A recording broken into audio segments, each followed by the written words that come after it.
Hello viewers, this is doctor Wahid Baig from Jaipur India. आइए आगे बढ़ाते हैं हम उस सिलसिले को जिसमें हम यूनानी को समझने की कोशिश करते हैं। आज बात करते हैं हम मुंजिस के बारे में। इस्तफराक के बाद ज़रूरी होता है कि हम मुंजिस को समझें। मुंजिस नुजुस से बना है। नुजुस के माने होते हैं पकाना, कुक करना, रायपन करना, गलाना, जिसको फ़ारसी में तबख कहते हैं।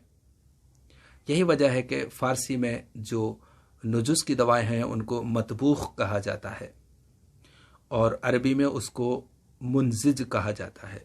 एक ही बात है, हम मतबूख कहें या मुंजिस कहें, नुजुस कहें या तबख कहें, एक ही बात है। लेकिन आमतौर से मुंजिज ज़्यादा चलता है। ज़्यादातर किताबों में मुंजिज मिलता है, मतबूख भी मिलेगा। बहरहाल मुंजिज कुछ ऐसी चुनिंदा दवाएं होती हैं जो जिस्म के अंदर जो रुतूबात रद्दियाँ हैं, जो फासिद मादा है, उसको पकाती हैं और वो इस काबिल बनाती हैं कि वो जिस्म से खारिज हो जाए। चूँकि वो मादा जो गैर तबई है उसकी कैफियत बदल चुकी है, इसलिए वो जिस्म से खारिज नहीं हो रहा है। तो उसको खारिज करने के लिए, और वो बीमारी की वजह बन रहा है, तो उसको जिस्म से खारिज करने के लिए हम कुछ ऐसी दवाएं चुनते हैं जो उस मादे के खिलाफ काम करें। वो पतला है तो उसको गाढ़ा कर दें, गाढ़ा है तो पतला कर दें, सूखा है तो तर कर दें, खुश्क है तो गलीज करके लेसदार बना करके उसको बाहर निकाल दें। इस तरह की दवाओं को हम इस्तेमाल करते हैं ताकि वो जो पॉजिटिव फैक्टर है, जो मादा है, वो जिस्म से बाहर निकल जाए। तो इसका मतलब ये हुआ कि मुंजिज चंद ऐसी दवाएं हैं जिनको कोई भी तबीब जानबूझकर डिलिबरेटली मरीज के मिजाज और मर्ज के हिसाब से सेलेक्ट करता है ताकि वो उसके जिस्म में उस मादे को जो मर्ज की वजह बन रहा है जिस्म से बाहर निकाल दे। अब इसको जब हम समझने की कोशिश करते हैं तो एक बात ये समझनी होती है कि जब मादा अगर गलीज है, गाढ़ा है, जो नहीं निकल पा रहा है, तो कुछ दवाओं से उसको पिघला करके और इस काबिल बना दिया जाता है कि वो बाहर निकल जाए। लेकिन मादा अगर पतला है तो यहाँ पर जालिनूस का कहना यह है कि मादा अगर पतला है तो उसको नुजुस देने की ज़रूरत नहीं है, क्योंकि वो तो पहले से ही पतला है। लेकिन बाद में इस बात को शेख ने ज़्यादा तरीक़े से क्लियर किया और तरमीम की कि मादा पतला अगर है तो वो खुद से नहीं निकल पाता है। मिसाल के तौर पे अगर नज़ले हार का जो मादा है वो लंग्स में चला जाता है तो वो आमतौर से उसको थूक करके निकालना बहुत मुश्किल होता है, बनिस्बत इसके कि अगर गाढ़ा गाढ़ा बलगम है तो उसको बहुत आसानी से बाहर थूका जा सकता है, निकाला जा सकता है। इसी तरह से दूसरी वजह ये और होती है कि वो जो पतला रकीक मादा होता है वो दूसरे ऑर्गन्स के सेल्स में जाकर के जज्ब हो जाता है और वहाँ कैद हो जाता है। इसलिए ऐसी दवाएं को देना लाजमी होता है ताकि उस दवाएं उस मादे की कैफियत को भी चेंज कर सकें, उसकी कमियत को भी चेंज कर सकें, उसकी हियत को चेंज कर सकें और वो उस सेल्स में से उसको निकाल करके बाहर कर सकें और उसको फिर बाहर निकलते ही गाढ़ा बना दें ताकि वहाँ से निकल के वो किसी दूसरे उज़ू में जज्ब नहीं हो जाए।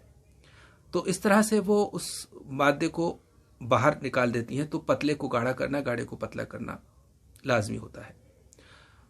यहाँ पर एक बात और समझने की होती है कि अगर हम ये समझें कि मुंजिस का मतलब हमेशा ही गर्म दवाएं होता है तो ऐसा नहीं है। मुंजिस का मतलब होता है मादे को मुतदल क़वाम करना, यानी कि एतदाल पे लाना कि गर्म है तो ठंडा करना, ठंडा है तो गर्म करना, गाढ़ा है तो पतला करना, पतला है तो गाढ़ा करना, यानी कि उस मादे को इस काबिल बना देना कि वो बाहर हो जाए, क्योंकि उसके अंदर जो कमी है जिस वजह से वो बाहर नहीं निकल पा रहा है उस कमी को दूर करना, उसको इस काबिल बना देना कि वो मादे इंसानी जिस्म से बाहर निकल जाए।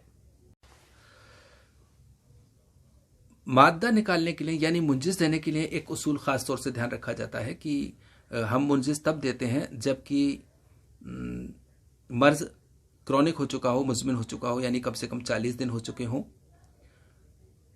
लेकिन कभी कभी हाद मर्ज यानी एक्यूट मर्ज में भी ये दिया जाता है जबकि बहुत ज़्यादा मादा हो और उससे नुकसान का डर हो, तब हम इसको 1 हफ्ता होने पर, 7 दिन होने पर भी मुंजिस का सहारा ले सकते हैं।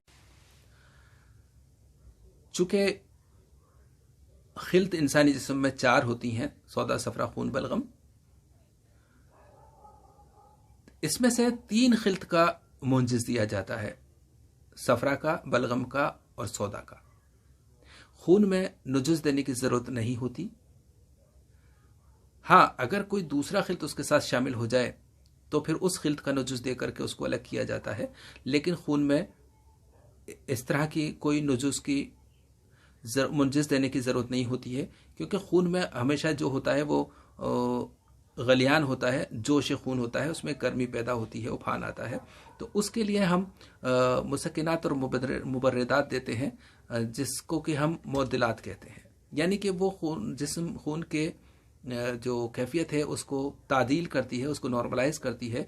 इसलिए खून की बीमारियों में अक्सर ये मुअद्दिलात दी जाती हैं, मुसफ़ियात दी जाती हैं, मुंजिस नहीं होते।